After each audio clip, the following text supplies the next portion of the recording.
بہت پہلے ایک دور دراز ملک میں ایک سلطنت تھی جس کے بارے میں کہا جاتا تھا کہ وہ اس ملک میں سب سے زیادہ خوشحال اور طاقتور ہے۔ عوام خوش اور حکمران انصاف پسند۔ سلطنت ایک عظیم دیوار سے گھری ہوئی تھی جو اسے حملہ آوروں اور راکشوں سے محفوظ رکھتی تھی۔ لیکن ایک دن بادشاہی غائب ہو گئی۔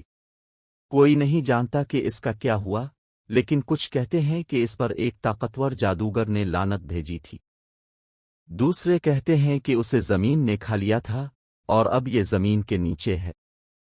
برسوں سے بہت سے مہم جو اور خزانے کے شکاری کھوئی ہوئی بادشاہی اور اس کے خزانے کو تلاش کرنے کے لیے نکل پڑے۔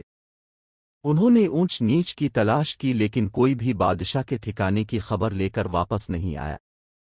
ایک دن جیک نامی ایک نوجوان مہم جو کھوئی ہوئی بادشاہی کو تلاش کرنے نکلا۔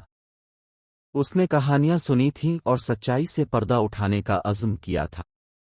اس نے اپنا سامان باندھا اور اپنے سفر پر روانہ ہوا۔ جیک کا سفر طویل اور غدار تھا۔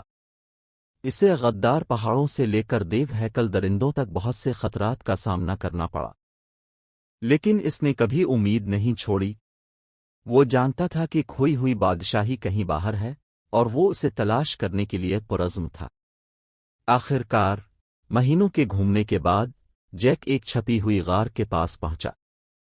اندر اسے ایک خفیہ راستہ ملا جو زمین میں گہرائی تک لے گیا۔ اس نے اس کا پیچھا کیا اور جلد ہی اس نے اپنے آپ کو ایک وسیع زیر زمین چیمبر میں پایا۔ حجرہ خزانہ اور قدیم نوادرات سے بھرا ہوا تھا۔ جیک کو احساس ہوا کہ اسے کھوئی ہوئی بادشاہی مل گئی ہے۔ اس نے چیمبر کی کھوج کی اور دریافت کیا کہ یہ ایک طاقتور تہذیب کا گھر ہے جو وقت کے ساتھ کھو چکی تھی۔ جیک جانتا تھا کہ کھوئی ہوئی بادشاہی کی دولت اور علم کا تعلق دنیا سے ہے اور اس نے اس دریافت کو لوگوں کے ساتھ شیئر کیا۔ وہ کھوئی ہوئی بادشاہی پانے والے کے نام سے مشہور ہوا۔ کھوئی ہوئی بادشاہی اب ایک افسانہ نہیں بلکہ ایک حقیقت تھی اور اسے لوگوں کے لیے دریافت کرنے اور سیکھنے کے لیے کھول دیا گیا تھا۔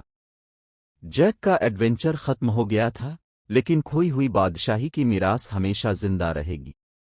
اس ویڈیو کو بنانے میں ہم نے بہت محنت کی ہے اور ٹائم بھی بہت لگا۔ آپ سے گزارش ہے لائک اور سبسکرائب ضرور کریں۔